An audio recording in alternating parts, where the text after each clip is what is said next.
Good morning, afternoon, nighttime, Random County. It is your host, Spooky Suki, talking, and I am here with a teapot that is short and stout. And this is the last episode of the season. Yeah, we've made it almost a whole ass year. That'll be next episode. Yes, so we'll have our... Hopefully we'll have the jingle done by then. Yeah, we're just working on it. I do want to do some type of recap. At least, I don't know, like to get some numbers. I will not be going back and listening to us. Well, now, I mean, we have, like, a lot of material now. This will be episode 45. So, yeah, around, like, 48 hours worth of material. Yeah, I was talking to Bam Bam the other night, and he was like, yeah, I looked, and you guys just have a whole bunch of stuff now. And I was like, I know, it's insane. I don't know how it happened, but it did. Yeah, and it's been a little bit of a ride, but we'll go through more of that next week. I'm going to open these right now for no reason. What do you have? I bought different needles for my sewing machine. Oh, yeah. How is the sewing hobby going? It is going well. I am figuring shit out quite quickly, actually, apparently. I'm always like, oh god, I suck so much. Almost like if you practice something, you start to get better at it. No, like, even now I still suck. But everyone's like, oh my god, you're doing so great so quickly. And I'm like, I don't feel like it. But yes, so it's been going well. And I just added another thing to my list of things that I can do now. So I got the Cricut because we went to Joann Fabrics in Lincoln for funsies because I wanted to look at fabric. They have a lot of beautiful fabrics there that I want to do stuff with. So yeah, I picked up some fleece to make us some little blankets for when we play games together and such. Just like throws. No, they're going to be tie blankets. Oh, okay. What the? I found an Instagram reel that was that one friend who always sniffs everything. I was like, oh, god damn it, who is this? Oh yes, it's you. It is me. So yeah, I got some fleece, they had some cool purple. It's not in here. Mm-hmm. It's white lace and then it has another purple lace overlay over it. Mm. So that's really cool. I want to do a lavender themed shirt at some point. What else did I get there? I don't know, I got some other shit there, but we were going to check out, and behind the counter was the Cricuts. Yeah. And there was a sign on the one that I was looking at getting anyways. They're usually around like $400 to $500. And the sign said $250 or something for the sewing bundle one. Oh. And I was like, there's no way. For real? Yeah, there's no way that it's that one. It's probably one of the older versions that's that cheap or whatever. Mm-hmm. So the lady was like, hey, you want to take a look at that? And I was like, yeah, you want to bring it down for me? And she did. And it was taped to this one. And I was like, is that really for that one? And she was like, well, let me check quick. And she scanned it and she was like, I don't know, nothing's like coming up or whatever. So she went and like checked a couple different other ones. She was like, I don't really know. And she's like, well, it's coming up as being $500 some or whatever she said. I was like, oh, well, shit, I probably won't buy it for that. And she's like, you know what, since this sign was on there, I'll give it to you for that. So you literally got this thing for half off. Yeah. That's insane. And I got the sewing bundle one, so it comes with the rotary cutter and the fabric cutting mat. So I can now cut fabric with that. With the Cricut? Yeah. Holy shit. I mean, obviously not like big, huge stuff. But you can do like pockets or, like smaller things. And like all of my mug cozies are going to be cut that way now. Mm. Start an Etsy shop. No, I'm not going to start an Etsy shop. It's too much work. I have a hard time running this business. Yeah, like I got enough shit to do. Yeah. So yeah, that's part of, and I'm gonna be testing out like t-shirt things. Nice. In a couple weeks because I'm gonna catch up on all of my other work first. So yeah, that was pretty cool. I was quite excited about that. But yeah, yeah, I was gone this weekend. Did some sewing stuff, because that's what we do when I go there. I just pack up my sewing stuff and take it. Let's see, what else did I do this week? There was something else I was going to talk about, but now I forgot. I should have wrote that shit down. Well, how's your week gone, I guess? No. It is actually a longer week because we're actually recording a couple days later than we usually do. This is a Monday. Which is, it's okay. So, the council and I, it's Chaos and Skjaldmir and I, okay. we're doing a Accountability Buddies February. Oh, yeah, you guys were cooking together, right? Yeah, well, only me and Skjaldmir ended up doing it because Chaos had some other things going on the weekend. But she made, she always just makes pretty freaking food. It's amazing. Like, she did this, I think it was a spinach salad with, fresh cut stuff, like peppers and other vegetables, and then she put mango in it. And then she pan-seared some salmon in lemon juice. But she's, she's just fantastic when it comes to, kitchen stuff. And so as she was building the salads, it was the stuff that would spoil earlier was what she would take early in the week. Oh. So, the stuff that would last a little bit longer, she would put in, the Thursday and Friday, little salads that she built. Yeah. It's why are you so damn smart? I would have to mess this up 3 times before I realize there was a pattern happening. Shit. So, with that, so I'm already doing the Biggest Loser with Terminator. And we got some... oh, yeah, how's that going? When's your guys' first weigh-in, or did you guys already do your first weigh-in? We have a weigh-in this week, so we'll be able to see progress from the beginning. Gotcha. We did kind of pad the stats by getting fat over Christmas. Yes. At least I felt like I was getting fat over Christmas. But the progress I'm making with that is actually going pretty good. I do have some actual numerical goals for my workouts. We'll see how close I get. And I'm already failing, but I'm trying to only drink beer on Fridays for happy hour. Oh, well, this doesn't count. What the fuck? Yes, it does. No, it doesn't count. Okay. You have to do that. I mean, and the idea is because beer. Yes, beer is good, but it's I don't need to just have one every day. We could just start drinking whiskey. I have that Sakura whiskey. Oh yeah, the cherry blossom stuff. So maybe next time. So yes, that, and then we want to meal prep as a team at least 2 more times this month. It'd be kind of fun. Right on. I made last night some fiery chili for our Super Bowl party at work on Wednesday. Oh shit, that's coming up, isn't it? Yeah, Sunday. Oh god. I talked about having a party, and you did, but you didn't say it to anyone except me. No, I talked to Trish about it too. Oh, okay. Well, if you want, they're having one at work, but because it's at work, we can't drink beer because it's on campus. So who the fuck would go? Our manager and probably some leads. Gross. Yeah.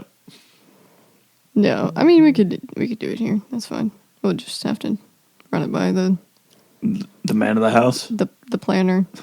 No, I already decided we're having it. But should probably run it by the person who does the organizing of things. Yes. I thought I had another thing. Yeah, I think that was it for the goals. And then of course the other 2 ladies, they have their own things. A lot of it is just went to oh yeah, do you remember what our goals were last year? So now we're supposed to go over that now. For the last... I don't know. Do we need to re-listen to the first or second episode? Well, I don't remember mine was to have 5 songs, but yeah, life happened and that didn't work out. No, instead you just picked up 5 new hobbies. Yeah, instead I'm doing everything the fuck else, which I'm actually okay with. But yeah, we'll have to set new goals next episode. Yeah. But I'm sure yours will be something people related, and then you'll forget it halfway through the year. Yeah. Like we did this year. Yeah, February is our New Year. Lunar New Year. Yeah, screw this lunar crap. Screw this Gregorian calendar crap. Let's just we should pick a random other planet. Or is this the Julian calendar? Oh, and just like the years to start with them. Like Jupiter, how it's like every 15. No, we should, like, outside of the solar system. We should just pick a random planet and be like, we run on their time. A5 115 calendar, which starts February 11th. And with its orbit being so close to the star, it's actually 2 years per R1, so we have New Year's twice a year. Oh, God. I'm sure there's a nice, lovely planet out there that we can make our chibi mascot. I'll look into that. I'm going to write that one down. Is that a dumb idea? Nah. Oh, too late now. Oh. You know, it actually is completely insane that the Earth's like rotation is almost divisible by the orbital period. I mean, yeah, that's why we have leap years, because it doesn't actually match up. Yeah. But the fact that it's that close is kind of insane. Oh, there's also time doesn't actually match. Yeah. At all. No. Like, well, okay. The time as in like there was a before, there is a now, and there will be a will no, be. like the time is always off by seconds. Yeah. Everywhere. Yeah. Nobody has a real actual fucking time anywhere. Yeah. That's what I was getting at. Is like the idea of like a second, a minute, an hour, a week, a year, a month. None of that actually exists. It's just something we use to track. Like I said, there is a was and is and a will be, but like the actual divisions of it don't. There's not like there's not like a universal law that has like the passage of time being like a constant thing. Yeah. Well, it's like places that don't run on time systems. They just run on this is daytime, this is nighttime. Like they don't have time. They have daytime and nighttime, and that's it. That's all you get. So, yeah, that's a whole rabbit hole of the subject. Terminator sounds to be bullshit. There's a couple people on Instagram that do like the deep thoughts that aren't deep. Oh, I heard a fun one the other day that the pyramids most likely were tipped with gold and were used as some sort of electrical system thing. I do know it was like theorized that the very top of them was some type of gold and silver alloy. Yeah, and then the outsides were like white marble or something. Yeah, and then they were used for some sort of hydroelectric system.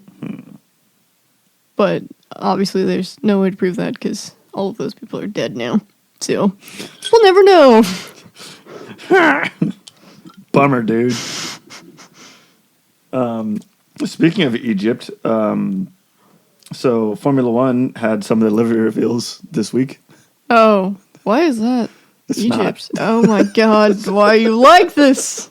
This is not what I asked for. Did you start the timer? Yes, I did. Oh, thank God somebody remembers. Yeah, I'm on it this time. Someone's got to steer the ship. So, yeah, get your F1 bullshit out of here, because I don't want to talk so- about F1 until the season starts, because I don't want to... Well, mostly it's just like livery reveals and like driver lineups and stuff. Oh, so yeah, I don't care yet. The ones that have done it are Haas, Red Bull, and Williams. Yes. Haas's car actually looks pretty awesome. Oh, who has the sponsor of Duracell? Because they put the Duracell battery as the intake. The air intake at the Yeah. top. Yeah, that's I was Williams. like, that's so clever. I love that. And they have some other sponsor that looks like it says Doritos. Like, it's in the same it's font not. as Doritos. It starts with D-O. It's like, wait, what? But yeah, Williams has the Duracell battery at the top of their car, which is hilarious. Yeah, that was funny. But other than that, I usually don't care until like it's closer to go time. Red Bull is doing the exact same livery they've done for the last, 15 Yeah, years. because they don't change anything. But Haas, they Yeah, did... theirs was a little different, wasn't it? Yeah, so did a really cool thing. Renault did it in their last year. So from the side, it's all black with white lettering, but then from the top, all the upper surfaces of the car is white White, with red lettering, red. and then from the front wing, the rear wing are red. So it's 3 different colors on 3 different sides of the car. Oh, did you notice the noses are more... Some of the noses are more... like crowned, like rounded over? Yeah, instead of, like, last year, a lot of them were very flat and then had rounded edges. They're very rounded, which is kind of, like, older style, I feel like. Yeah, they're like... So I wonder what the deal is there. I don't know. I guess we'll find out. And then in the middle of Red Bull's, like, whole reveal thing, Ford accidentally tweeted that they are joining F1. Yeah. Oh, that was an accident? Yeah, it was supposed to be after. Oh. Like they jumped the announcement. Ooh. I didn't know that. Yeah. So Ford is going to be powering Red Bull. Which I think is mildly dumb, but whatever. Actually, a lot of what they're going to be doing is the electric stuff. So, like, they'll still have the Red Bull powertrains be the engines, but Ford's going to be handling the hybrid part. Gotcha. So I'm wondering if Haas will actually change from Ferrari to Ford, because in NASCAR they run Fords. Yeah, maybe. Yeah, that'd be kind of sweet. They actually have an actual American team instead of it's not captained by an Austrian. It's never going to be an American team. Good God. It was ran by an Austrian, powered by the Italians, driven by a Dane and a German. Who's Audi supplying? They are taking over Sauber, which is Alfa Romeo. Oh. Yeah. So Ferrari, if Haas leaves, then Ferrari has no customer teams. Which is interesting. It's maybe because they suck. Wow. Yikes. Oh, one thing I did want to mention is I have been testing some sleep headphones. Oh. But I don't have a lot to say about them yet. That'll be more next week. More testing is required. Yeah, I've only tested them last night, and that's been it. But I'm hoping they'll work well. The problem I have, though, is my ears are quite slimy. Yeah. I have... Okay, so apparently there's 2 different types of earwax. There's dry earwax and there's wet earwax. There's slime or there is crystals, basically. Huh. But if you have crystal earwax, that means you don't sweat the same way as everybody else. Well, it's an Asian gene. Huh. That is why they have ear picks instead of, like, Q-tips. Interesting. Like we have. We have Q-tips because our earwax is nasty and slimy. It needs scraped out, where are just, like, little rocks in there, and they just pick them out with an ear pick. So yeah, it's different. I don't know if that's gross or interesting. A little combi. It's just Is that human. like how, like gingers, I don't know, is that a derogatory term? Redheads? Because red hair is such it's such a highly recessive gene. Yeah. So it actually affects a lot of other things. One of them is pain tolerance. And anesthesia. Yeah, so that, like, redheads need more way anesthesia. more anesthesia. It's like, what? There's a few other things, but I can't remember what they all are. But it's like, just by having red hair, you're that weird. Here's another fun one for you.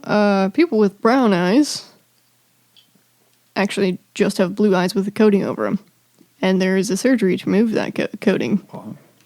But it's only brown eyes that have blue underneath them. The rest of the eye colors are just straight up those colors. Huh. So, how blue eyes came to be is a mutation without the brown coating, and then you get your blue eyes. So blue eyes mutated that way. That's interesting. I do remember hearing a story that some of the divers at the Chernobyl incident, like, they actually had to, like, go under to, like, so they can get like water to feed back through. When they came back up, their eyes were blue because the radiation actually burned off something, I guess. I thought it was just like a genetic mutation. I didn't know it was actually like a layer that... Yep. Very interesting. Yep. So yeah, more fun, stupid facts for you. Hey! for no reason. Let's see what else I have here. The green comet, but we kind of missed it because it was very faint and it was cloudy. Oh, yeah. I've seen pictures of it. That's good enough for me. Yeah. I'm lame like that, I guess. I don't know. Was there any, like, big... I'm sure there was, like, stuff that I forgot about that happened current event-wise. Mostly because I try to stay off of Facebook these days. I've been busy. Our DM tried to kill us in D&D again. Oh. So my stupid ass character is hilarious. I love playing this guy, but he's looking after an elf lady, a sentient dandelion, and his wife, who's a bee. Is this a different campaign now? This is Beyond the Witchlight.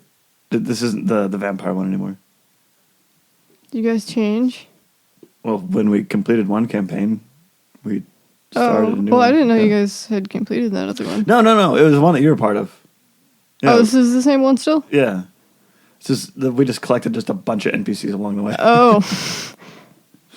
Not a insulting mushroom that got eaten by another.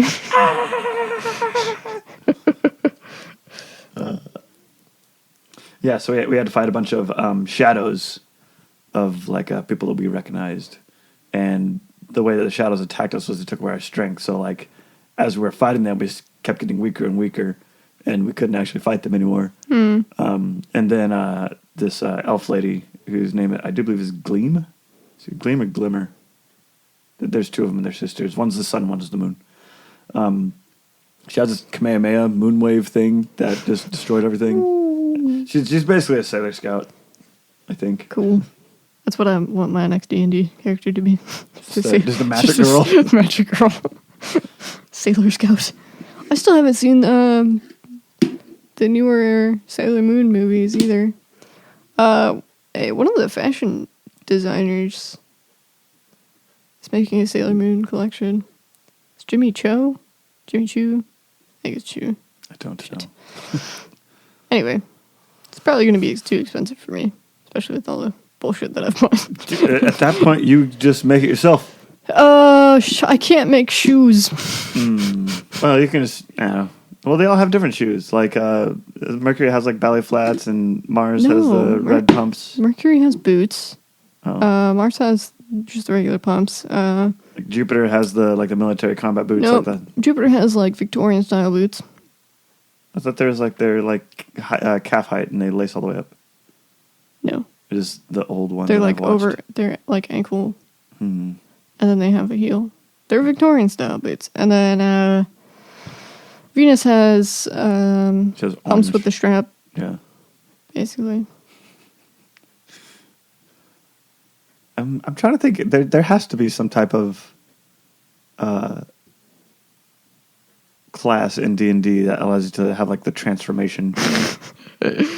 I don't know. Well, I mean, we can. In the name of the moon, I will punish you. It's only one of them. You gotta. None of them have high boots, actually. I don't know what the fuck you're on about there, buddy. No, the old Sailor Moon from like the 90s, one that I know. Yeah, they're not. Like not this weird stuff where her name's not Serena. What the hell is this? That's only the shitty one that her name is Serena. It's literally the shit tier one. That's the one that I know, that I grew up on. It's bad. Don't fucking watch that one. That was great because like some of the concepts in the show didn't really translate quite correctly. Because like so much of it deals with like the past. And, no, it wasn't that it translated incorrectly. They just didn't want to have it. They changed it on purpose because they're. No, dickheads. I'm not talking about the lesbians. We all knew that. Like, no, that like a bunch of the stuff got changed when it came over because they're dumb. Because they didn't want to deal with serious topics because it's a kids show. Because kids never deal with anything serious ever. Yeah, right. Yeah, none of them have. The only ones that have calf-height boots is Sailor Moon, Sailor Mercury, and Sailor Saturn. Oh, and Pluto. Yeah. But yeah, so there's your shoe reference. Yeah.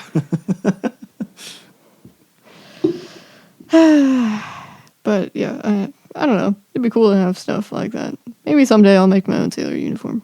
I sent you that one thing from Vapor 95 where it was Sailor Saturn, but like also like crossed with Ghost in the Shell. Yeah, I don't really. I don't subscribe. I don't like. But I like my classic. You don't like? Don't like that. Leave Sailor Saturn alone, or she'll kill you. I mean, she'll kill you anyway. She literally is death. She's the one you don't have. She's the one I don't have. You have Uranus, Neptune, and Pluto. No, Oh no, I have Saturn is up Saturn. there. Yeah, you only have. I don't have the inner. I have 2. Yeah, Mercury and Jupiter. Yeah, I don't even have Sailor Moon. Yeah, well, she's overrated. Well, it's because they were hard to find. But Yeah. I'm also missing some of the 1, 2, 3, 4, 5. I'm missing 2 of the BT-21s. I mean, you got all 4 sushis. I do have. I have 1 BTS one, and that's sitting in my shrine for BTS. My small shrine for BTS. Ooh. Yeah, you don't have. I had a lot of random shit. You don't here. have Tata, and he's like your favorite for your Funko Pops. No, I don't have Tata. Which other one am I missing? They didn't make one for Chibi. Van. Oh yeah, Chibi. You know, the best one. I don't know if Chimmy's the best, but No. Chimmy's the best. you know, you would like Chimmy because your favorite one is Jimin, which is the one who made Chimmy. He's the insane one. It's the unhinged. No, that's Jin. Oh, well, fuck it. You're definitely that guy though. Jesus Okay. fuck. No, Jin made RJ, so he's the fluffy, cheap alpaca looking motherfucker. I think he's a llama, yeah. I think he's an alpaca.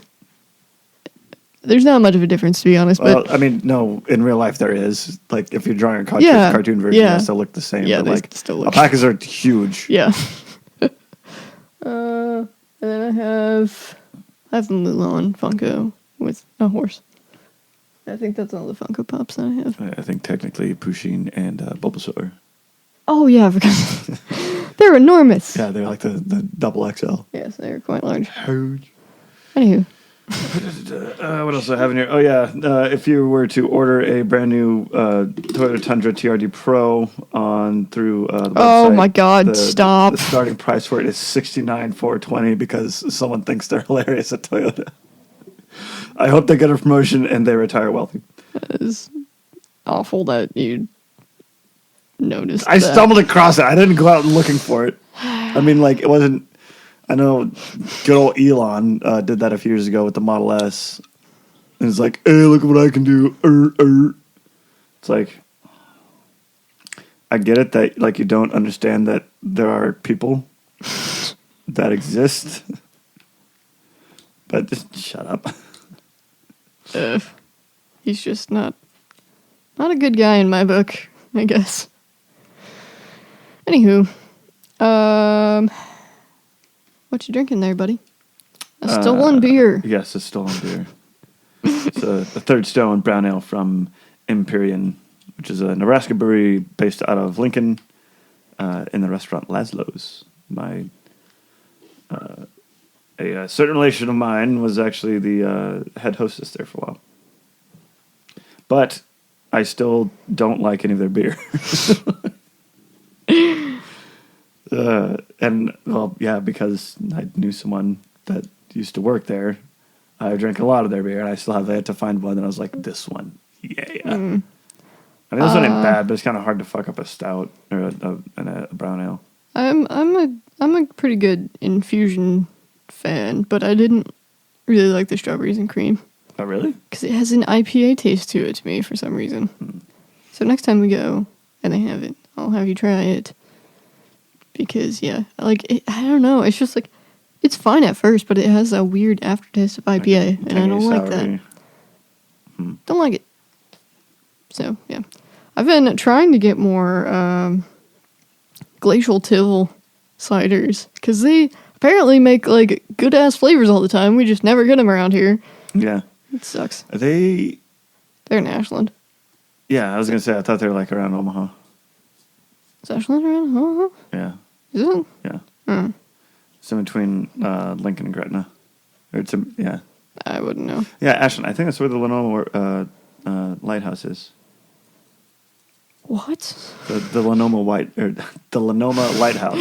It's Lincoln, LIN, and then Omaha, OMA, Lenoma. Weird.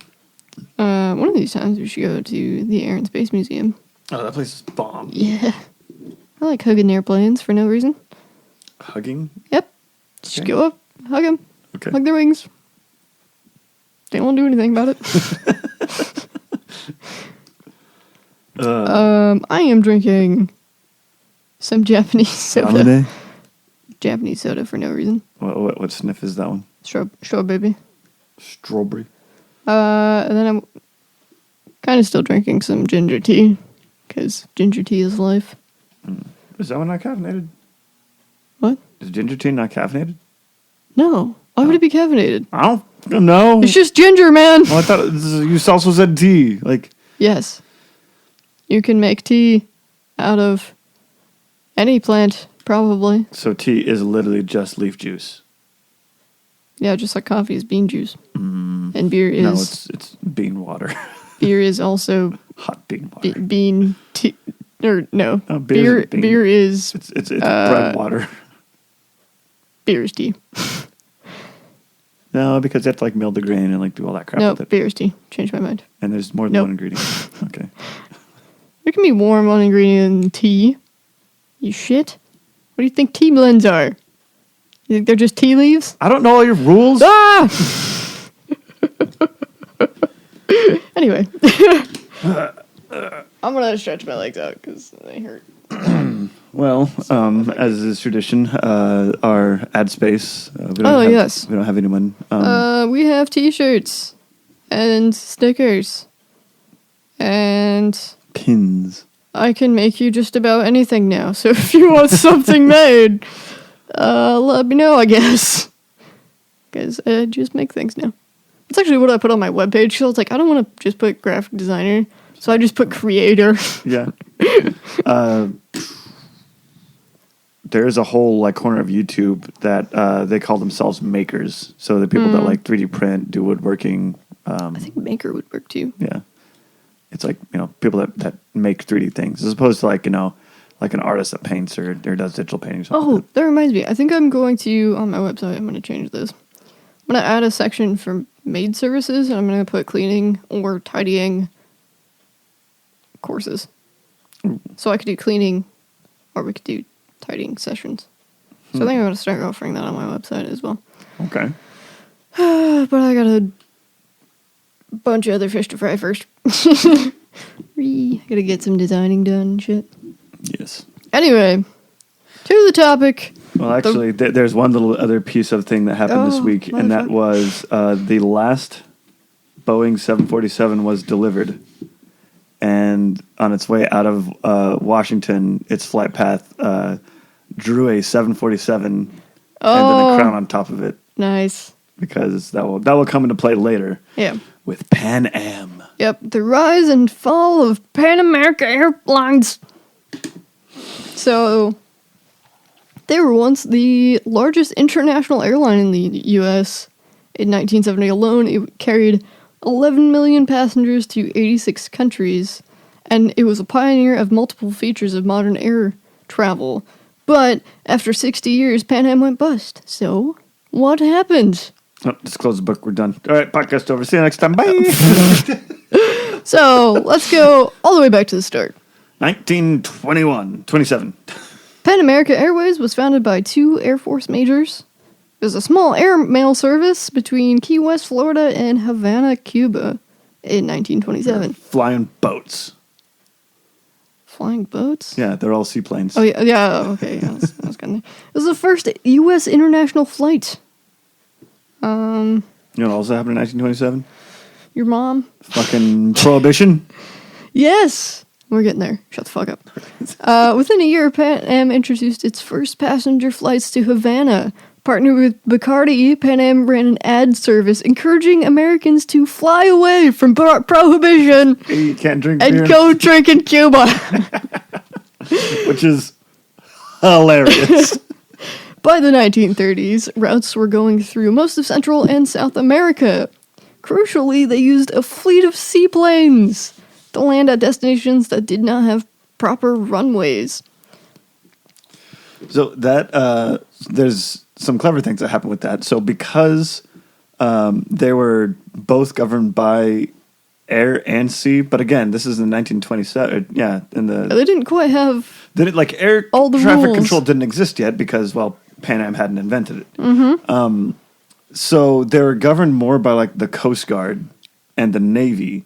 So that's why pilots are referred to as captains. And that's also why they were wearing sea captain uniforms, which still influences aviation today. Yeah, they still wear the hats and the jackets. Yeah, everything we use in aviation even today, like air traffic control to flight procedures and flight planning, were developed by Pan Am.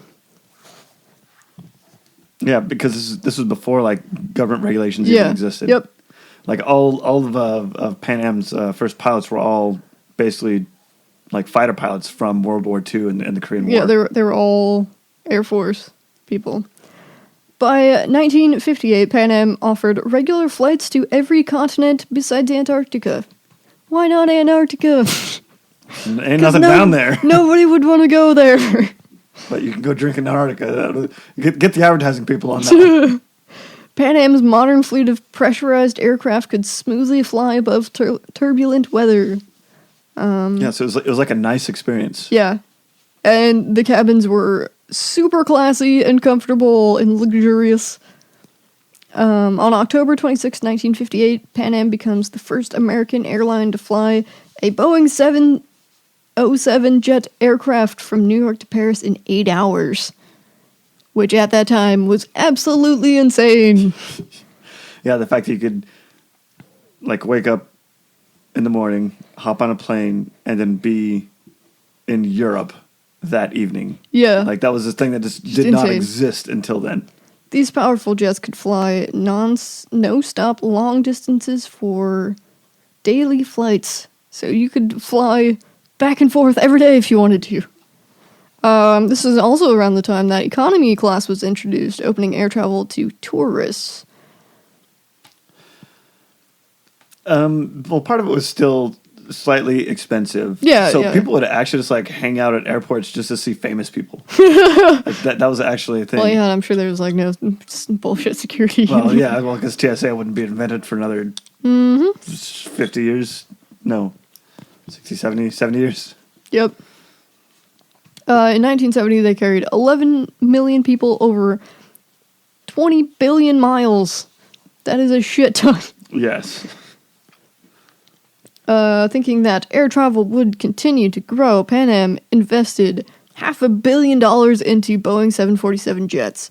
And this would prove to be one of a few fatal errors. All right, before we get deep into that, though, Okay. I do have a little bit of why Pan Am was so like, Illustrious. Yes. Sought after. It was a style. It was a whole aesthetic. It was. So they weren't the only commercial airline in the United States. They were just simply the best. So to be part of the flight crew, it was basically a modeling edition. So you would actually have to go to like Pan Am headquarters in New York. You would have to have like your headshot, and then they would like take your measurements for like uniform. Yeah, look at those flight attendant uniforms. Yeah, they are Pan Am blue, and you carry a Pan Am blue bag, and his little pillbox hat. Yeah, white pantyhose. So those uniforms are actually designed by some Hollywood designer.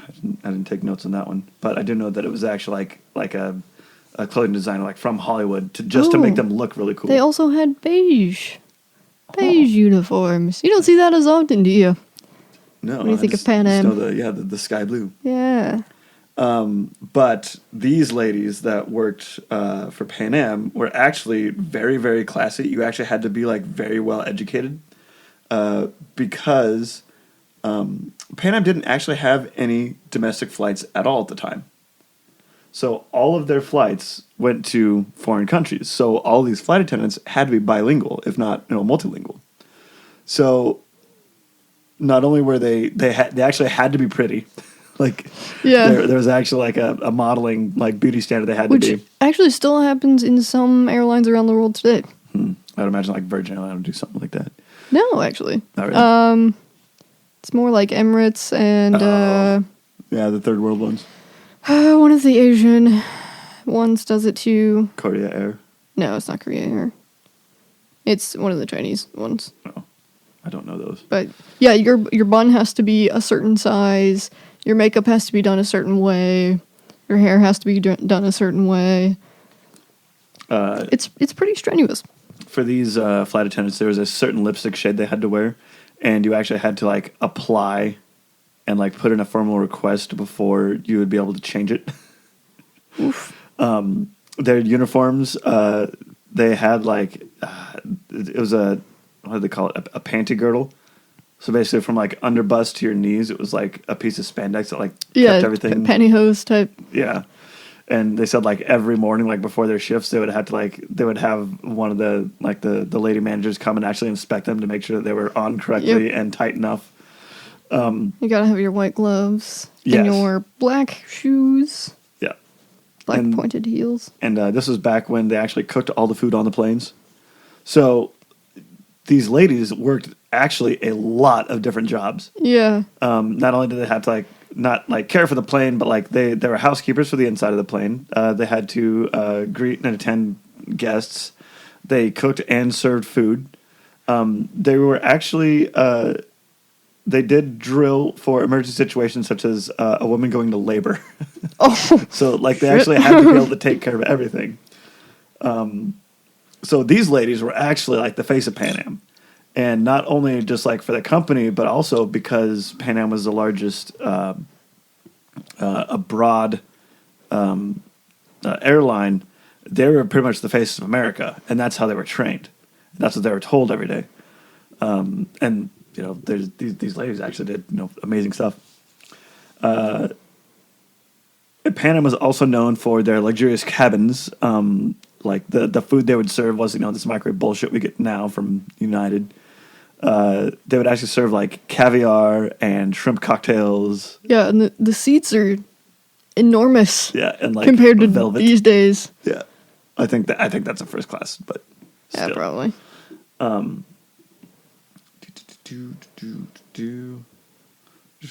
French cheeses, shrimp cocktails. It's crazy how insanely different it was. Yeah, when air travel first started. Yeah. Now it's like you pack as many sardines in there as you can. Yeah.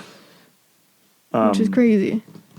Oh, they all had to be a certain height and weight, and they're pretty much just like runway models that were then just also incredibly smart.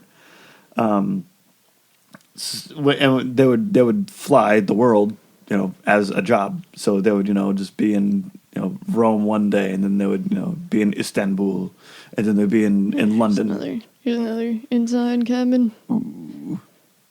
We've got the Pan Am Blue seats, and it's like a table. So it's like a four seat. I feel bad for a restaurant. Feel bad for the poor bastard who has to sit backwards. That would make me sick as heck. They also were known to fraternize with certain, yes, of course, higher profile clientele. They would actually get like calls all the time when they would be like back in the States, and they would get calls from these other passengers that they had taken care of, and it's like and they'd actually like ask for them by name. It's like creeper dudes, but and there were definitely like some ladies. It's like that it was kind of a thing of empowerment. It's like, yes, I'm a very sophisticated, very awesome lady.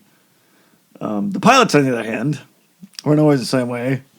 There was some fraternization between the pilots and the flight crews, but the pilots were all, in the beginning, were all ex-military men, so they were actually borderline mechanics on the planes too. But these were dudes that didn't go to college, went off to war, and the only way they ever saw countries was because they were shooting people. Mm-hmm. So they didn't have the same education, they didn't have the same worldliness, they didn't have the same sophistication that the flight attendants had. It was kind of just dude bros that just flew planes. That's not to say that there weren't good ones amongst them. Yeah. Like they're all very, very skilled at their jobs, but they weren't the face of the company in the way that the stewardesses were. Mm-hmm. Oh, the movie Catch Me If You Can is actually about a dude who stole just the hat and jacket of a Pan Am pilot. And this is how sought after they were, where he would actually like forge checks, and that's how like he would just pay. Yep. And he, what's that called? deadheading. It's where flight crews would like come back to their home. Yep. But you could just hop on any plane. So he would not fly Pan Am because they would see right through it. Yep. And so he basically just like, over the course of however long, just ended up like stealing money from Pan Am. And like, Yep. He actually was in like the cockpit a few times and was like, oh, hey, I'm going to hit the lavatory. You want to take over for me? He's like, oh, sure. Jeez. Yeah, that guy was insane. We watched that movie, and it was like, yes, this is all true events, basically. I mean, obviously it was glamorized a little bit, but it's like, that guy was absolutely insane. Smart guy, though. He's still alive, actually, I do believe. Is he? Yeah. I forgot what his name was. I'll look it up. I didn't write it down. While looking up that, the opening to 2001: A Space Odyssey, the aircraft that they're on, or the spacecraft that they're on, is actually Pan Am. And that's in part because during the Apollo 8 mission, which was the first flyby of the moon, someone made a joke. I can't remember if it was the director at NASA or if it was actually the CEO of Pan Am. Said that Pan Am is taking reservations for the first commercial flight to the moon, and like people actually like signed up for it and actually got like little like vouchers for it. I was like, well, that's hilarious, tragic now, but hilarious. Oh yeah, he is still alive. He's 74. Yeah. Frank Abagnale Jr. That's what his name was. His name is. So we'll get to some of that later. So that brings me to the creation of the Boeing 747 and how it was commissioned by Pan Am and built in conjunction with them, so they can bring it to the masses. Yeah. So we go back to we're in October 1973 now, and the Organization of Arab Petroleum Exporting Countries declared an oil embargo, raising the price of oil 400%. This is like the day after Pan Am spent all their money to buy $500 million to buy all these planes. Between 1969 and 1976, Pan Am lost $364 million and had $1 billion in debt. Thought it said half. Yeah, so they were in some hot water. Pan Am had hoped to expand to domestic flights, but was prevented by the Civil Aeronautics Board because they were afraid of them having a monopoly. Yeah. But in 1978, the Airline Deregulation Act passed, and they purchased national airlines in a swift manner for $437 million.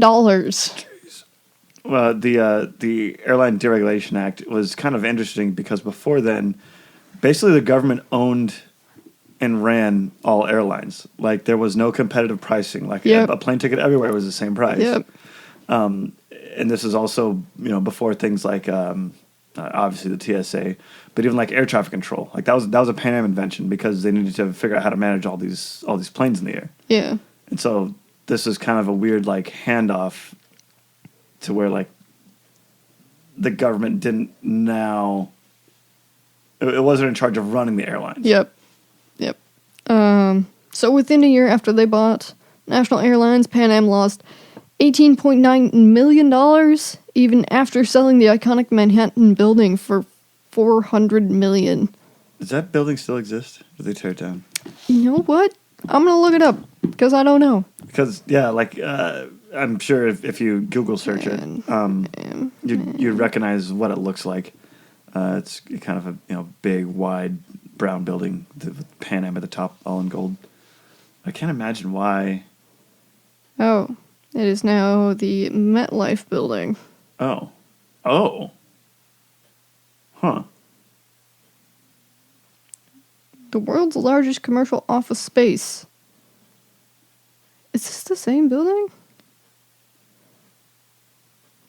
I thought that. Oh no, that'd be military. I was thinking, the Pentagon. Like no. Da.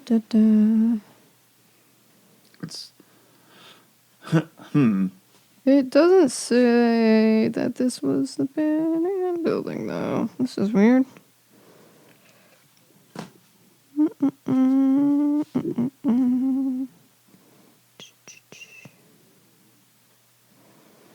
Well, this thing's being on hard times for Pan Am.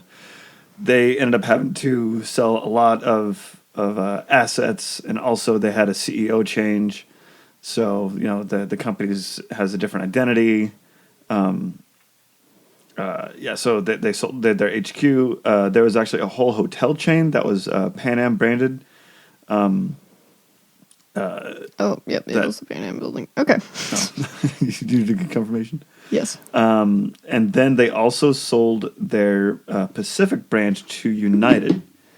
Now, Pan Am was the first commercial airline to fly across the Pacific. And it took them was it 16 days to get from LA to Singapore? Because they had to island hop, because this is back in the day when they had short range planes. Yeah. So it took them a little bit longer. But that was kind of the big thing was, they had their... Yeah, it's 16 days by plane is still faster than going by boat. Yeah, a month by boat. So, Pan Am's main hubs were Miami and I want to say San Francisco. I think you're right. Yeah. So basically, they sold all their assets and everything in San Francisco to United, so they kind of took over the Pacific side. Yeah. They still did the European side. All right. On December 21st, 1988, Pan Am Flight 103 took off from Heathrow Airport. A bomb on board detonated over a small town in Scotland called Lockerbie. Yep. All 259 on board and 11 citizens on the ground were killed. And the court decided that Pan Am was at fault instead of the terrorists, I guess. So it ended up costing Pan Am $350 million and was the final nail. Yeah. Well, this in the coffin. That wasn't even the first terrorist attack on a Pan Am aircraft, and that was actually a thing that the public actually started to lose faith. Because Pan Am was so big and they're going everywhere, that whenever there was a big international flight, it was always a Pan Am flight. There was a bunch of other things. The Chernobyl disaster actually stopped a lot of flights to Europe, and that was all Pan Am had left. Oh shit! So yeah, it was weird, like avalanche, just bad things just that completely out of their control. January 8th, 1991, Pan Am filed for bankruptcy. Delta purchased a majority of Pan Am for $1.4 billion, but after realizing that they were losing $13 million a day, Delta stopped paying. On December 4th, 1991, the call came to shut down just everything. Yep. Shut everything down. But bits and pieces do still live on. So Pan Am Flight Academy still is a thing and is owned by All Nippon Airways. Oh, Japan. Yep. There's a Pan Am museum, and there was part of... Well, okay, so basically, Guilford Railways bought the name, logo, and colors and turned it into Pan Am Railways, which still operates today. That's the only thing that I knew still existed. Was the Maine's longest rail operator. So yeah, there is a Pan Am train. Freight train. Which is crazy. And I had actually heard about that from an Omnibus episode. Oh. About a Canadian Providence and an American town that they send... One sends a Christmas tree to the other every year on Pan Am Railways. Which is absolute insanity. Yeah. So maybe there could be a possible, I don't know, renaissance of Pan Am. I don't know. I get the whole like retro nostalgia for it. Pan Am disbanded when I was 4. Yeah. So it's like I wasn't even born yet. And I didn't fly until I was 25. So it's I've never flown pre 9/11. So I mean, I've been to an airport then. Yeah. You didn't have to worry about security at all. Just hanging out at the gate. Yeah. Yeah, it's like you used to be able to, like, you see on movies and stuff that you used to be able to, like, hug people before they got on their plane, and you can't do that shit anymore. Yeah. Or, like, see them get out of the tunnel. I remember actually, like, waiting at an airport for my mom and dad in 93. They were coming back from Denver. I remember, like, actually being at the airport and seeing them coming out of the jetway. Yeah. Like, yeah, no, that's not a thing anymore. No. But for, like... So yeah, I get like the retro nostalgia, and it's like how good they were at their job. It just an avalanche of this bullshit that happened. Yeah, it's like it wasn't even their fault, really. Yeah, because it wasn't necessarily like bad business practices because they literally pioneered the entire industry and everything about it. And so many aviation things, like they were doing so well. It's just a string of bad luck that shut them down. It's like, yeah, they were the top dog the entire time until 3 or 4 bad things. And that was it. That was all it took. There was another, was it Trans World, TWA, where they tried to kind of go, not necessarily the classiest route, but they were the ones that was like, hi, I'm Amy. I'm based out of Miami. Fly me. Like, I don't know if you ever heard any of those like old school advertisements from like the 70s where they basically kind of did the more crass version of Pan Am, where it's like, yes, we do have pretty girls on the planes. Come see them. Yeah. Gross. Yeah. And so instead of being, classy ladies, they were a little more. It's like. So when you land, where you going? Like, oof.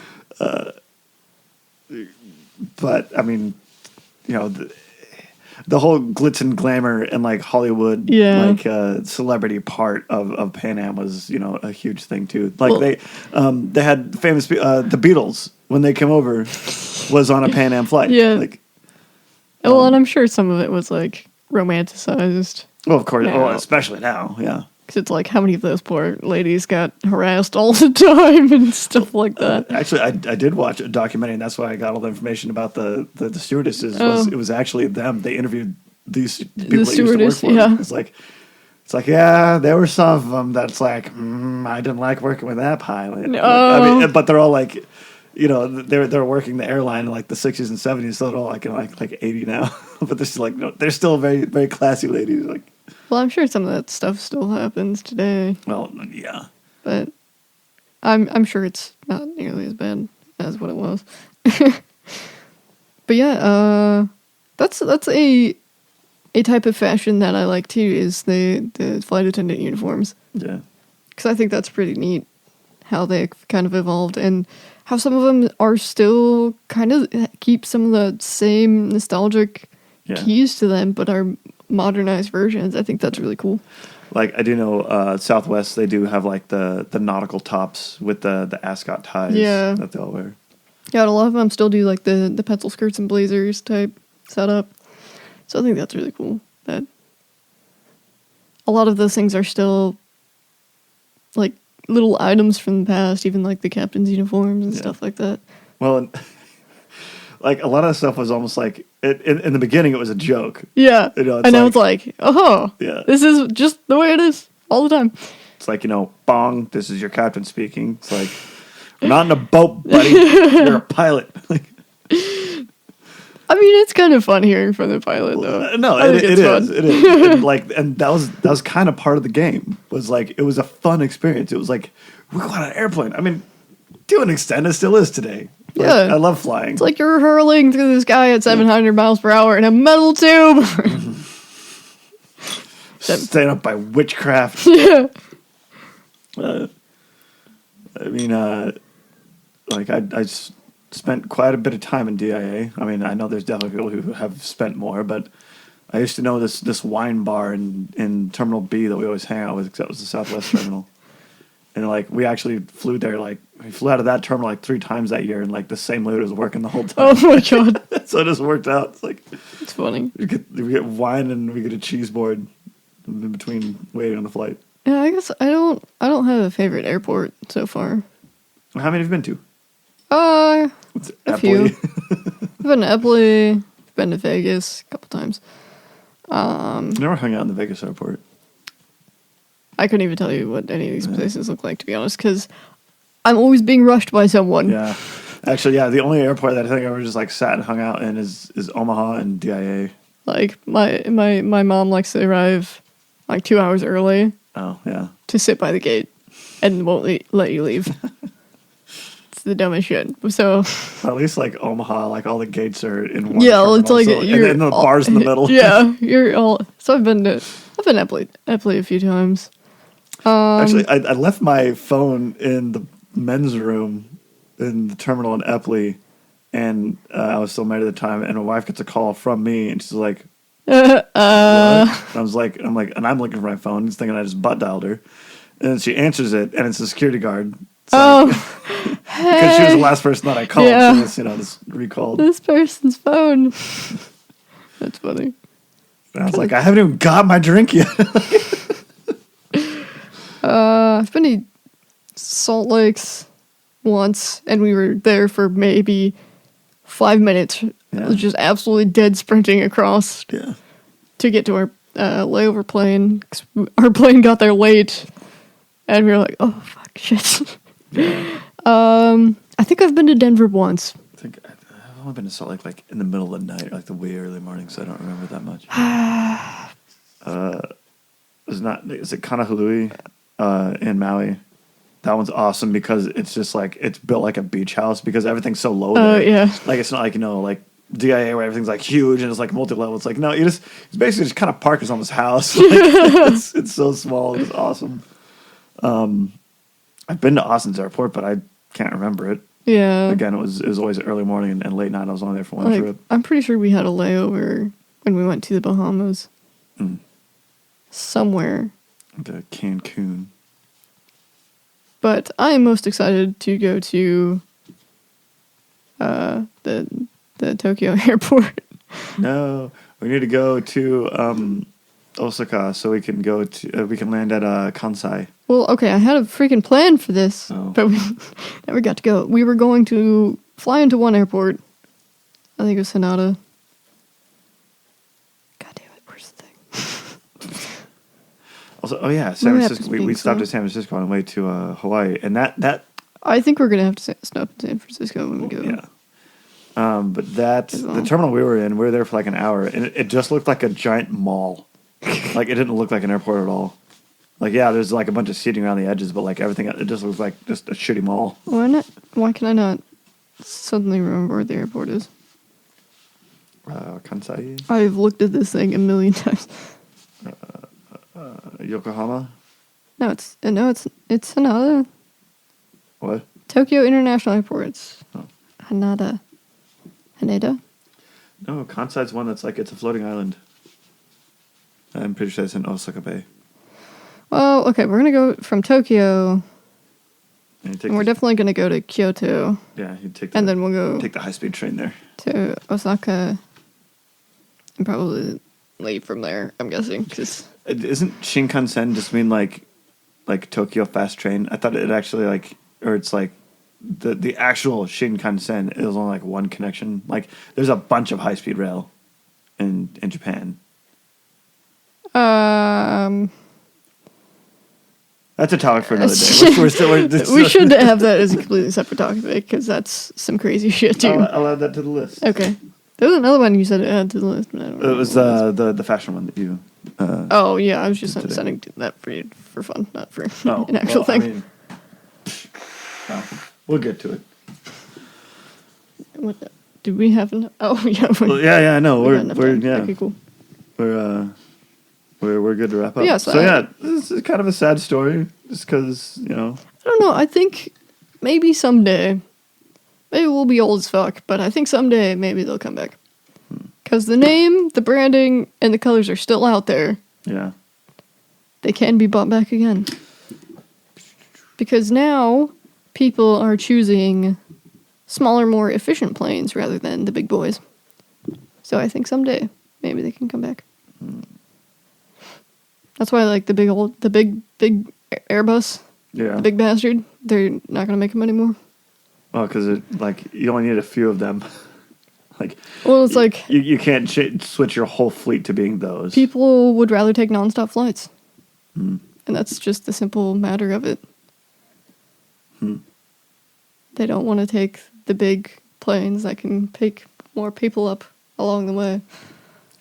Yeah, that was the thing. When we flew to Hawaii, we flew out of DIA in I think it was a 777, a 767. It was one that had it was the 3 rows. Uh-huh. And then when we the plane we took from San Francisco to Hawaii was a 737, which is the three on one side, 3 on the other. So it was a way smaller plane. That's what our flights to Seattle were. It was just the 2 rows of 3, which those are fine most of the time. Yeah. And I think that's what the popular option is right now, is the smaller guys. So I'm curious to see what the future of aviation is, even though I kind of know what it is because I've been reading about it. Been doing some research. They're prototyping open jet fans, basically. With no cowling? So just like propellers again? Yeah. Interesting. But the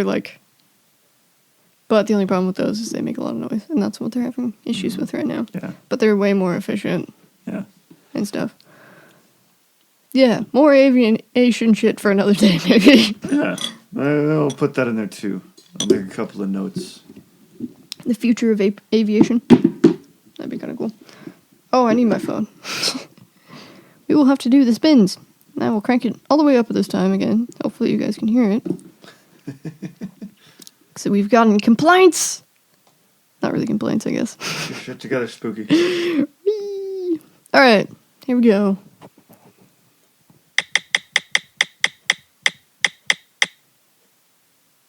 What did we get last time? Did we get history last time? Yeah. Because we got history again. Okay. All right, what's on the history list? Let's see. Well, I just put in the Shinkansen. Oh. Or we can do the future of aviation as history. Jesus Christ. I don't think we should do 2 transport-related ones back to back. Okay. Hey, Pan Am, we can actually cross that off the list. Yes. Do we finally want to do the history of makeup? It seems like we've landed on history 3 times in the last 4 weeks. I think Anti-Karen is actually gone. God damn. Yeah. They are on trip this week. We are waiting because Anti-Karen would be a great resource for that one. We would love her to be on again. Roanoke? Oh, I forgot about that. That is It's also kind of spooky. Yes, that is kind of spooky. Or Pantone, the history of longboards, Lucky Cat. Oh, Pantone would be good too. You want to do Pantone? Yeah, I think I want to do Pantone. I think it'd be interesting just because there's got to be something there. Yeah, I would do Pantone. Okay. Give me your pen. Okay. Stealing your pen. Yeah, so does the future of aviation go in history? Do you think? Well, maybe not, but I forgot what our other categories are. Well, it's not fashion. No. It's not books. No. I don't think it's culinary. It's definitely not living things or spooky or TVs or movies. So yeah, I think the future would go in history. History. Which actually kind of does make sense. Because the author, John Green... of course. He has a saying that we're not living at the end of history, we're actually living in the middle. Hopefully. Well, one can hope. Yeah, but okay, so here's the thing. Bear with me on this one. Okay. So, the world ends, everybody dies. Yeah. There's no more history. Not human history, no. Yeah, but then, everything, say apocalypse does happen, everything we've done as people has been erased. Yeah. So there's no history anymore. That's it. There's nothing. It's like shaking an Etch-a-Sketch. No, there's still the Pioneer aircraft. Or spacecraft, aircraft. Stuck on Oh yeah, it's all the space trash. yeah. What's that space garbage? Like if us humans are good at anything, it's making trash. Yeah, but those could fall from the sky, theoretically. How do you fall from the sky? What they're falling into? The Earth. You'd fall back to Earth. No, the Pioneer, those are the ones that left. Oh, those are the ones that have... Yeah. Like they're not even Where did Pioneer go? Got yeeted out in the middle of space. It's like... It just went out? It didn't... Yeah. Oh, I didn't know that. I thought it was having a destination. No, it was just like, wait, we can get... Plus there's still, like, the Mars rover. Yeah. That has... Pathfinder died. I really hope that if and when we do land on Mars, that we're able to find that little guy and power him back up again. Yeah. I think by then he might... I don't know what the weather like is on Mars, I guess. What erosion happens there. But I don't know if he'll still be there. No, I believe. Poor little guy. Which is hilarious because I think that mission was supposed to last like 31 days. Yeah, and it was like... It ended up lasting like 10 years. Which is quite impressive, to be honest. So what about that could. That's why the one of the top 3 saddest messages of all time is it's getting dark and my batteries are low. That was the last message sent from the little robot. And then it never powered on again. Yep. It's not even real. Shut up, he is too. Oh, poor little guy. Anyway, that went absolutely nowhere. Absolutely and we off are the rails. overtime and I have to take a shower. Okay. So, we will end for today and we'll be back with you Next on week for Saturday on the first episode of season 2. first episode of season 2. I hope my computer didn't die. Oh no, it's still alive. Or do you think Pantone would actually be fashion? No, because Pantone's a graphic design thing too. Yeah, Pantone's more... I don't know. Some things are just going to have to I'm go gonna in do the research for in it. obscure categories sometimes, I think. Yeah. Because I'm not changing the category thing. Oh, we're not going to change categories? You're supposed to make me a damn board there, buddy. We're going to make you a board. Oh. Oh, psh. What the fuck? Oh, psh. A wheel! You're supposed to make a wheel! Oh, an actual wheel. Okay. Yes. Okay. So I don't have to keep using a friggin' phone app. Oh, come on. Good lord. That's a project for another day. Yes. Alright, well, you got any closing remarks? Oh, okay. Nope. Square brain. Blomp. Alright, everyone. Stay hydrated, don't die, and we'll see you next time. Bye.